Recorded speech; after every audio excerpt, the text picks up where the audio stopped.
This is the usual way to calculate the percentage of total values in Excel. Click on an empty cell and key in this formula.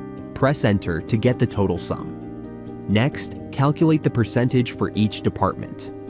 In the first empty cell of the percentage column, key in this formula. Place the cursor on B7 and press F4 to lock the cell in the formula. Press Enter, then drag the fill handle down to apply the formula to the remaining rows. This method provides the correct results but requires formulas. Now, let's look at a faster way using quick analysis. On the same table, click and drag to select all the values in the actual expenses column, making sure only the numbers are selected, not the column header. After selecting the values, a quick analysis button will appear at the bottom right of the selection. Click on it.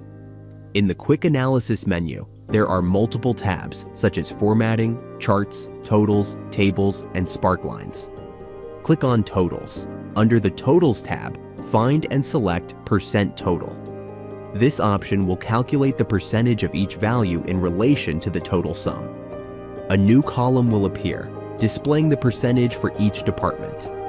The results are the same as with formulas, but quick analysis saves time.